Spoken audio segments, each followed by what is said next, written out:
Hello guys, this is Mohammad Hamza from homewebs.com। इस video tutorial में हम पहले इंक्रीमेंट और डिक्रीमेंट को देखते हैं। उससे पहले हम प्रोग्राम में इम्प्लीमेंट करते हैं इंक्लूड कि एडिंग हम कैसे करेंगे। अगर हमने ए में वैल्यू असाइन की है तो उसी के अंदर हम अगर एडिंग या सब्ट्रैक्शन करना चाह रहे हैं तो कैसे करेंगे। सपोज हमने यहाँ पर इंटीजर लिया है ए, उसमें हमने वैल्यू स्टोर करवाई है 8। उसके बाद हम अगर ए में जो है सपोज कि हम 2 प्लस करना चाह रहे हैं तो वो कैसे करेंगे। हम यहाँ लिखेंगे ए इक्वल्स टू ए प्लस 2। उसके बाद हम यहाँ पर प्रिंट करवा देंगे printf value is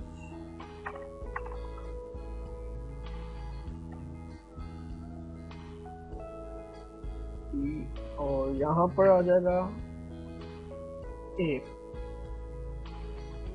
हम अब इसे कंपाइल करके देखते हैं। सबसे पहले सेव करेंगे।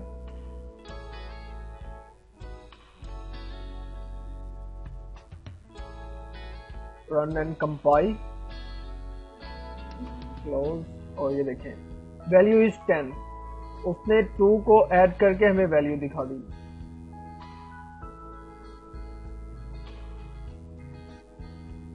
यहाँ पर उसने क्या किया कि सबसे पहले वो उसने ए को 8 असाइन किया। उसके बाद यहाँ पर आया, उसने देखा कि ए के अंदर जो भी वैल्यू है उसके अंदर उसने 2 को प्लस करके फिर ए को असाइन कर दिया। अब हमारे पास ए की वैल्यू 10 हो गई, वो उसने यहाँ पर प्रिंट करवा दी। इसी तरह अगर हम माइनस डिवाइड मल्टीप्लाई करेंगे तो इसी तरह करेंगे। इसका एक और तरीका भी होता है कि हम ए लिखें, उसके बाद प्लस, उसके बाद इक्वल्स टू जो हमने वैल्यू हमने ऐड या सब्ट्रैक्ट या कुछ करनी है वो वैल्यू लिखेंगे हम यहाँ पर 2। इसका भी वही काम है, कंपाइल एंड रन। ये देखें इसने भी 10 ही प्रिंट करवाया। एक तरीका हमारे पास था कि हम इसे a equals to a plus 2 कर देंगे, या फिर हम a प्लस पहले डाल देंगे equals to a, equals to 2। ये दोनों तरीके से ही हम एडिंग, सब्ट्रैक्शन, मल्टीप्लिकेशन और एंड डिवीजन कर सकते हैं। उसके अलावा अब हम आते हैं इंक्रीमेंट और डिक्रीमेंट में। इंक्रीमेंट कहते हैं किसी भी चीज में इजाफा करने को। यहाँ पर हम अगर हमने ए की वैल्यू जो है इंट ए की वैल्यू हमने 1 रखी है, तो यहाँ पर सपोज हमने 8 ही रखी है, तो हमने यहाँ पर ए में इंक्रीमेंट करना है तो हम ए के साथ डबल प्लस कर देंगे, तो ये हमारा इंक्रीमेंट हो गया। कंट्रोल जो है वो ए को 8 वैल्यू असाइन करेगा, उसके बाद फिर यहाँ पर इंक्रीमेंट के जरिए 8 को 9 कर देगा।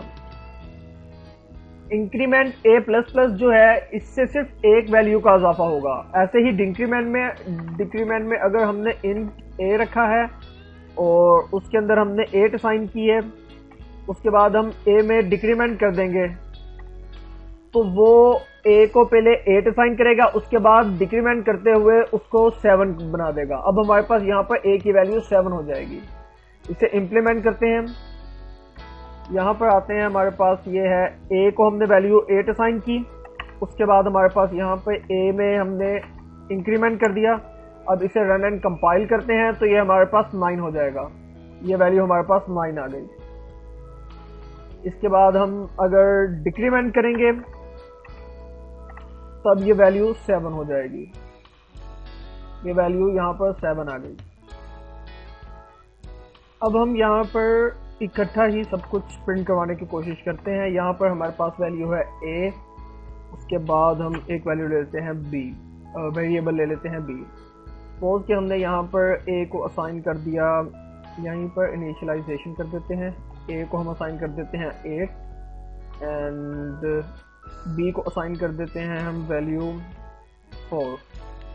उसके बाद हमारे पास यहाँ पर ए है, ए में हम जो है वो कर देते हैं इंक्रीमेंट, और उसके बाद प्रिंट करवा देंगे printf बाय इंक्रीमेंट, और यहाँ पर वैल्यू आ जाएगी उसकी और ए की वैल्यू आ जाएगी। उसके बाद हमारे पास यहाँ पर आ जाएगा, हम यहाँ पर यूज़ करते हैं अब ए की वैल्यू जो है हमारे पास इंक्रीमेंट किया था, अब हम यहाँ पर इसको 10 प्लस कर देते हैं, प्लस इज इक्वल टू 10, और उसके बाद हमारे पास यहाँ पर प्रिंट करवा देंगे printf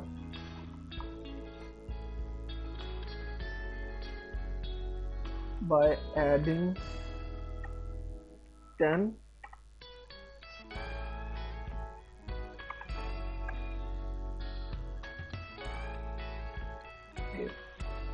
तो अब हमारे पास आ गया, यहाँ पर हमने पहले इंक्रीमेंट किया और इस स्टेटमेंट को हम कंपाउंड स्टेटमेंट भी कहते हैं कि a plus is equal to 10, इस तरह कोई वैल्यू ऐड करना, उसे हम कंपाउंड स्टेटमेंट कहते हैं।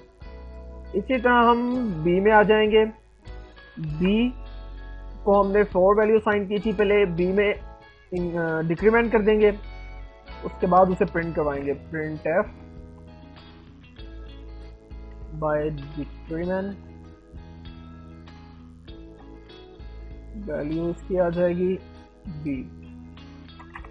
उसके बाद हम b में जो है वो कंपाउंड स्टेटमेंट यूज करेंगे और 10 को प्लस कर देंगे, 10 को माइनस कर देंगे, तो हमारे पास यहाँ पे b, उसके बाद माइनस इज इक्वल टू 10, और यहाँ पर हम वैल्यू उसकी प्रिंट करवा देंगे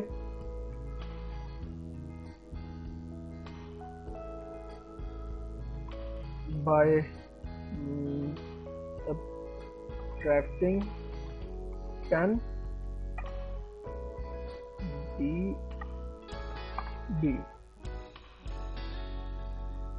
अब हम इसे अलग-अलग कर देते हैं। ये ऊपर हमारे पास जो है ये हमने a को वेरिएबल को इंक्रीमेंट किया है, जिसमें हमने कंपाउंड स्टेटमेंट भी यूज़ की है, और b में हमने डिक्रीमेंट किया है और हमने कंपाउंड स्टेटमेंट यूज़ करते हुए 10 माइनस किया है। हम इसकी रीडेबिलिटी बढ़ाते हैं, यहाँ पर लिखते हैं हम /n, जिसकी वजह से नेक्स्ट लाइन में आ जाएगा, और ताकि हम इजीली उसे रीड कर सकें। कंपाइल एंड रन करने के बाद हमारे पास, तो यहाँ पर भी हमें डालना था /n,